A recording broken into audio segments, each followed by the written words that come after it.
இங்கே இருக்கிற எல்லா பெரியவாளுக்கும் என்னோட நமஸ்காரம். குருப்பியோ நமக. ஜெய ஜெயசங்கர, ஹரஹர சங்கர். எப்படி என்னோட மனநிலையை விவரிக்கிறதுன்னு தெரியல.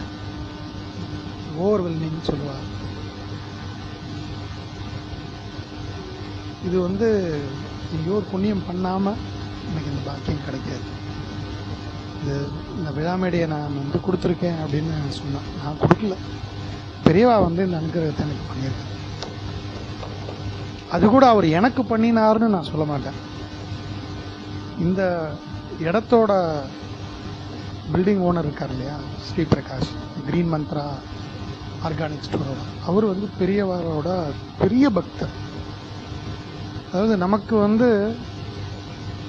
எப்படி அதை அவரோட கடைக்கு போயிருந்தேனாலும் பார்த்தீங்கன்னா பெரிய படம் இருக்கும். நான் முதல்ல இந்த இடத்துல வாடகைக்கு வர்றதுக்காக அவரை பார்த்தப்ப அவர் பெரியவா மேலே இருக்கக்கூடிய பிரியத்தையும் அந்த இதையும் பார்க்குறப்ப பிரமிச்சு போனேன். ஏன்னா எனக்கு கூட அவ்வளோ இல்லை. இது ஒரு 10 மாதத்துக்கு முன்னாடி நடந்த சம்பவம். போவோம், சக்கரமடம் போவோம், பெரியவாளை நமஸ்கரிப்போம், மனசில் வச்சுப்போம். பட் உங்களை மாரி இருக்கிறவாளுக்கு இருக்கக்கூடிய அந்த பிரியம், அந்த பாசம், அந்த இதில் 10ல் 1 பங்கு கூட எனக்கு இல்லை. அப்போ கூட நான் என்னைய கருவியாக தேர்ந்தெடுத்திருக்கார் அப்படின்னு நான் நினைக்கல. இங்கே 2 விதமான ஒரு இடத்துலேருந்து நான் நிற்கிறேன். ஒன்று அகில் பாரதிய பிராமண மகாசனி அப்படிங்கக்கூடிய ஒரு பிராமண சங்கத்தோட மாநில தலைவராக நான் இங்கே செயல்பட்டுருக்கேன். 2வது இந்துக்கள் ஒருங்கிணைப்பு மையம், சென்டர் ஃபார் ஹிந்து ஒன்னஸ். அதுலேருந்து தமிழ்நாட்டை பொறுத்த வரைக்கும் எல்லாருக்கும் தெரியும், இங்கே எல்லா ஊடகங்களும் இந்துக்களுக்கு எதிராக தான் இருக்குது. எதிரான மனநிலையோடு தான் செயல்படும். நமக்கு ஆதரவாக இல்லை, நமக்கு பரிவாக இல்லை. ஸோ அதற்காக ஒரு ஊடகத்தை ஹிந்து மீடியா ஹவுஸை கொண்டு வரணும்னு கடந்த ஒரு 7 வருடத்துக்கு மேலாக போராடிட்டு வந்துட்டுருக்கு. அதற்குண்டான அலுவலகம் தான் இங்கே ஆகஸ்ட்லேருந்து நம்ம இங்கே ஆரம்பிச்சிருக்கோம், இந்த ஸ்டுடியோஸோட. ஏன் இங்கே வந்தேன் அப்படின்னு எனக்கு புரியாமல் இருந்தது.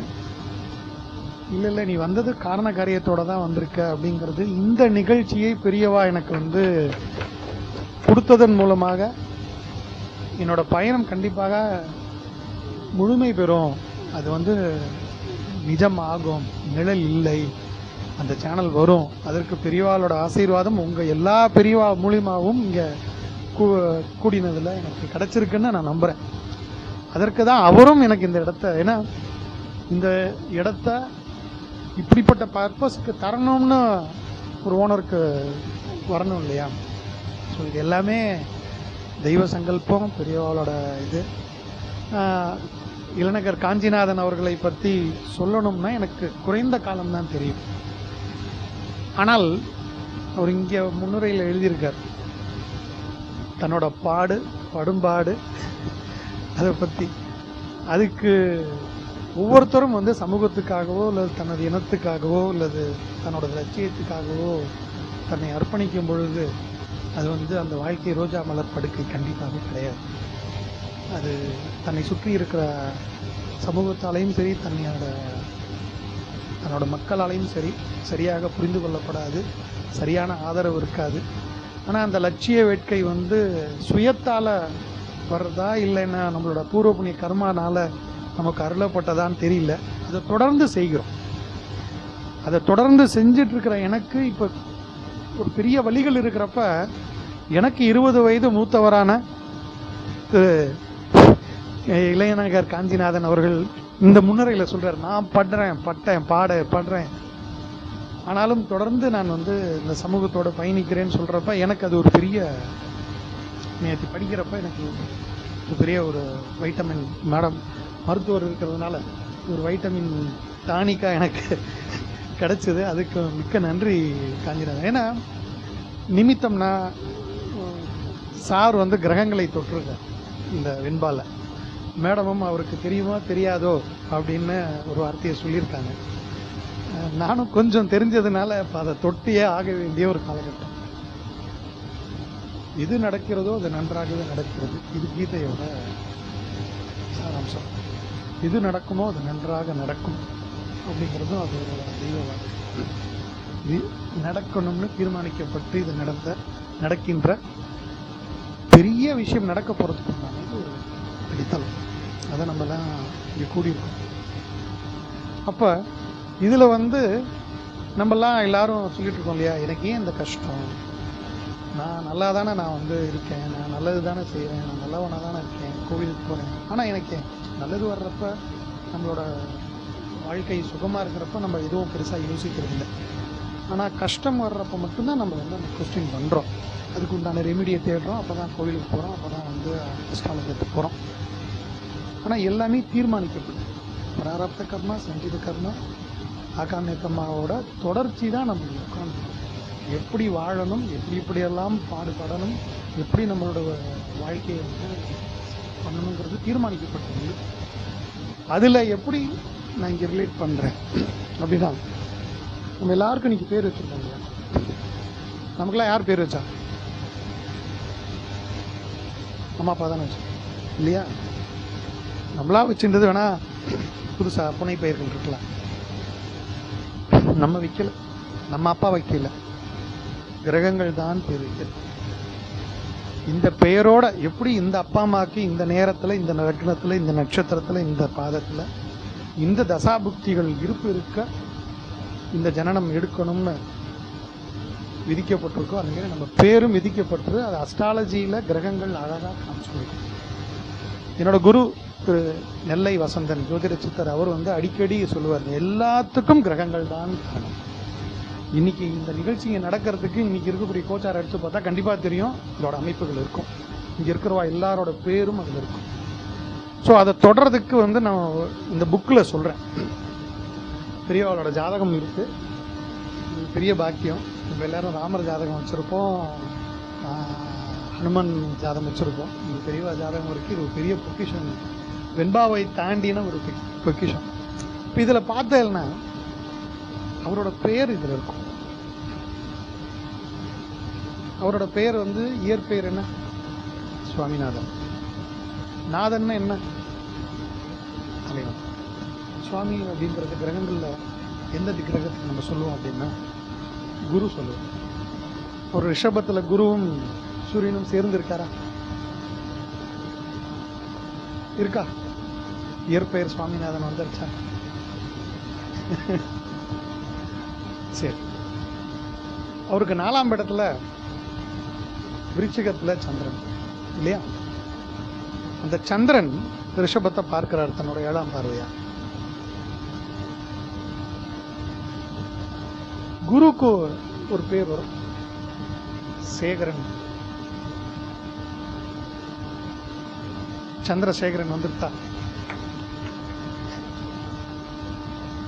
குருக்கு இருக்கிறதுலேயே பெரிய கிரகம் குரு. உங்களுக்கு அதெல்லாம் தெரியும். குரு அப்படின்னா பிரம்மாண்டம். இவர் எப்படி நம்ம எல்லாரும் சொல்றோம், மகா பெரியவன். அது மிஞ்சின ஒரு வார்த்தை உண்டா? ஸோ குரு சம்மந்தப்படுறதா? ஏன்னா குரு சூரியனோட இருக்க, சூரியன் அவரோட லக்னாதிபதி, அவர் தான் ஆத்மகாரகன். ஆத்மகாரகனோட குரு சேர்ந்து, லக்னாதிபதியோட குரு சேர்ந்து மகா பெரியவாங்கிற பேரை பக்தாளால கொடுக்கப்பட்டது. ஸோ இப்படி ஒரு குழந்தை இந்த லக்னத்தில், இந்த ராசியில் இந்த கிரகங்கள் இருக்கிற மாதிரி, ஏன்னா அவர் எப்படி தொட்டிருக்காரு அப்படின்னா கேது சனியும் சேர அதெல்லாம் உள்ள போனேன்னா இன்னும் அஸ்ட்ராலஜி எங்கேயோ போகும். எல்லாம் தீர்மானிக்கப்பட்டு விதிக்கப்பட்டு நம்ம எல்லாம் அதை கடந்து போகுது. என்னையும் அதில் சொல்லியிருக்காரு. தெரிஞ்சு சொன்னாரா தெரியாமல் சொன்னாரான்னு தெரியாது, என்னைக்கு எழுதியிருக்காருன்னு தெரியல. இளநகர் காஞ்சிநாதன் 21/12/2023. கண்டிப்பாக நான் அவரை எந்த நேரத்தில் நான் சந்திப்பேன். ஆனாலும் எனக்கு சொல்லியிருக்காரு, அடிபற்றி ஆனந்த சாகரத்தான் தாளில் விடியலில் காஞ்சி மாமுக்கி நெடிய வெண்பா சமைக்க உதவிய வரதராசன் தன்பால் வைக்கும் விருந்து. நான் இங்கே விருந்து தான் வச்சிருக்கேன்.